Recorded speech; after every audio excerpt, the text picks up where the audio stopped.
warahmatullahi wabarakatuh. Saya Endah Sarwenda, mahasiswa Program Studi Magister Keperawatan Peminatan Jiwa Universitas Padjadjaran akan menjelaskan terkait aplikasi Theory of Person-Centered Therapy dari Carl Rogers pada pasien dengan gangguan harga diri rendah. Rogers adalah ahli psikologi humanisme yang mengembangkan teori person-centered. Dia adalah orang pertama yang merumuskan teori komprehensif antara teori kepribadian dan psikoterapi yang didasarkan pada penelitian yang empiris. Asumsi dasar Rogers sesuai dengan filosofi humanistik bahwa manusia memiliki potensi besar untuk memahami diri mereka sendiri dan menyelesaikan masalah mereka sendiri tanpa intervensi langsung dari terapis. Dalam mengembangkan model psikoterapi person-centered, Rogers menekankan 3 hal yang harus mampu dikuasai oleh terapis. Yang pertama, congruence, menyiratkan bahwa terapis harus mengakui dan mengungkapkan perasaan positif dan negatif dalam konteks hubungan terapi. Yang kedua adalah unconditional positive regard atau penerimaan, penghormatan, dan penghargaan terhadap klien, pikiran klien, kepercayaan, dan keseluruhannya dari klien.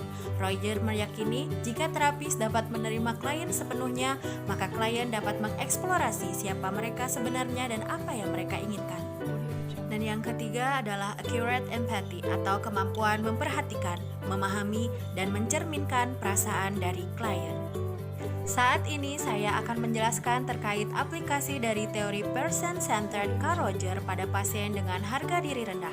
Harga diri rendah adalah perasaan tidak berharga, tidak berarti, dan rendah diri akibat evaluasi dari negatif terhadap diri sendiri dan kemampuan diri. Tanda dan gejala dari harga diri rendah: menurunnya produktivitas, kritik terhadap diri sendiri atau orang lain, gangguan dalam hal-hal yang berhubungan dengan diri sendiri, rasa kebesaran diri yang berlebihan, perasaan tidak mampu, gagal, perasaan bersalah, mudah marah, perasaan negatif tentang tubuh seseorang, ketegangan peran yang dirasakan, pandangan hidup yang pesimistis, penolakan terhadap kemampuan pribadi, menarik diri dari sosial, penyalahgunaan zat, dan menarik diri dari kenyataan, serta internet adaktif. Dalam mengaplikasikan teori of person-centered therapy pada klien dengan harga diri rendah, elemen yang paling penting adalah sikap perawat dan berfokus pada penggunaan teknik komunikasi yang efektif. Perawat dapat mengajukan pertanyaan terbuka kepada klien tentang apa yang ingin mereka lihat berbeda dalam hidup mereka, mendengarkan secara aktif dan reseptif untuk setiap klien, memberitahu klien tentang pilihan dan peluang mereka, serta menghargai pilihan dan pengambilan keputusan klien, serta menawarkan bantuan yang sesuai.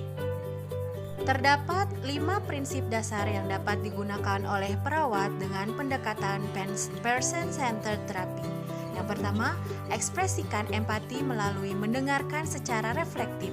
Hal ini berarti mengkomunikasikan rasa hormat dan penerimaan kepada klien dan perasaan mereka. Kondisi ini dapat membangun lingkungan yang aman dan terbuka yang membantu dalam memeriksa masalah dan mengeksplorasi alasan pribadi untuk perubahan.